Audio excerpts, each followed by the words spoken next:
Bienvenue dans cette nouvelle vidéo. Dans celle-ci, je continue au niveau du portefeuille PEA que j'avais déjà présenté dans une précédente vidéo. On m'avait fait un petit retour en m'indiquant que ça aurait pu être intéressant d'ajouter une partie au niveau des dividendes. Alors, à noter ici, bien entendu, c'est un modèle de portefeuille à titre indicatif uniquement. Les actions qui sont dedans, ce ne sont absolument pas des conseils d'achat. Vous êtes le seul responsable de vos investissements en bourse et vous devez bien entendu analyser chaque action que vous allez acheter avant. Donc ici, c'est uniquement à titre informatif et éducatif. Donc j'ai ajouté une feuille qui va justement permettre de mettre en valeur les dividendes qui vont être perçus au niveau du portefeuille. Donc je la présente rapidement. Pour ceux qui veulent voir comment fonctionne le portefeuille en général, il suffit de reprendre l'ancienne vidéo et ensuite les modifications vont être directement faites sur la feuille au niveau de Google Sheet. Donc vous aurez juste à récupérer les différentes formules qui sont utilisées.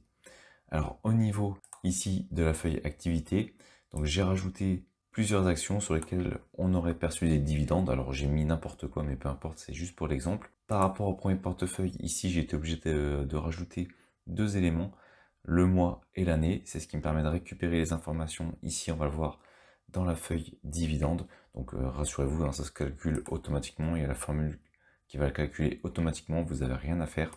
Lorsque vous ajoutez un dividende, vous avez juste à renseigner le nom de l'action, vous mettez son code Google, vous ajoutez la date à laquelle vous avez perçu le dividende, le nombre d'actions au niveau du dividende, donc ça généralement c'est fourni par votre courtier, il vous dit voilà vous avez touché tant au prix unitaire de temps et avec tant d'actions. Donc on va dire par exemple qu'on en avait 10, on donne le type d'opération, donc dividende. Généralement, il n'y a pas de frais de transaction puisque c'est directement remis par notre courtier. Le montant unitaire, on va dire 2,3 et automatiquement, ça va calculer le montant. Si ça ne calcule pas le montant, ni le mois et l'année, c'est tout simplement que les formules ne sont pas dans les cellules. Donc à ce moment-là, il vous suffit de faire une sélection des cellules au-dessus où ça fonctionne, vous faites glisser en dessous et ça devrait fonctionner. Il faudra juste bien penser à remodifier ici le montant unitaire, donc je vais mettre 2,3. Et donc maintenant, on va pouvoir voir le résultat directement dans la feuille dividende. Donc c'est la nouvelle feuille qui a été ajoutée, je ne représente pas les autres puisqu'elles sont déjà ajoutées. Et dans cette feuille, qu'est-ce qu'on a? On a deux parties. La première qui représente le calendrier ici pour 2021, 2022, 2023 avec les différents mois de l'année et les dividendes qui ont été perçus pour chaque mois avec le total pour l'année. Pareil, on va ici avoir une présentation mois par mois pour l'année 2021, donc avec un graphique et des barres qui vont représenter le montant pour chaque mois. Pour l'année prochaine, on pourra utiliser quelque chose de comparatif. Par exemple, quand on va voir 2022, on pourrait très bien ajouter un graphique avec des barres qui comparent l'année 2021 et l'année 2022 pour avoir une comparaison, une évolution entre les deux années. Au niveau ici des entreprises, ça c'est la deuxième partie au niveau de la feuille, eh bien on a les entreprises, pareil 2021, 2022, 2023 pour savoir ce qu'on a touché pour chaque entreprise et ensuite avec un graphique qui va représenter ce qu'on a touché pour chaque entreprise. Alors vous n'avez pas besoin de vous embêter à remettre les entreprises que vous allez ajouter, ça se fait automatiquement.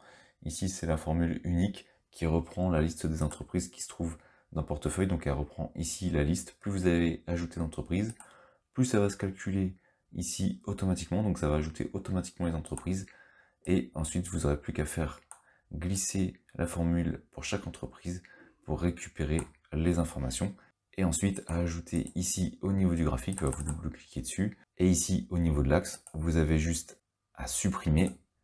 Pareil pour la série, vous supprimez et ensuite vous retournez au niveau de l'axe Y, vous choisissez ici le nom des entreprises. Bon là je reprends la même chose, mais si vous en avez plusieurs, eh bien vous continuez.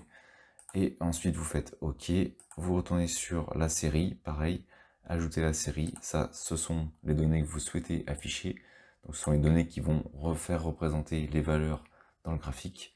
Je vais faire OK, et donc vous aurez récupéré les dividendes donc par entreprise. Donc vous pouviez, si vous aviez plus d'entreprises, aller plus bas. Donc voilà maintenant comment récupérer en plus dans le portefeuille les dividendes, en plus des autres informations qui étaient déjà disponibles dans la première version de ce modèle de portefeuille PEA. C'est la fin de cette vidéo, merci d'avoir suivi jusqu'à la fin. Si elle vous a plu et que vous la trouvez utile, Vous pouvez ajouter un pouce bleu pour améliorer sa visibilité. Et abonnez-vous à la chaîne pour ne rien manquer des prochaines vidéos. Vous pouvez également répondre à la question du sondage qui se trouve dans la description et elle permettra de déterminer les prochains sujets qui vont être évoqués sur la chaîne. Merci et à bientôt.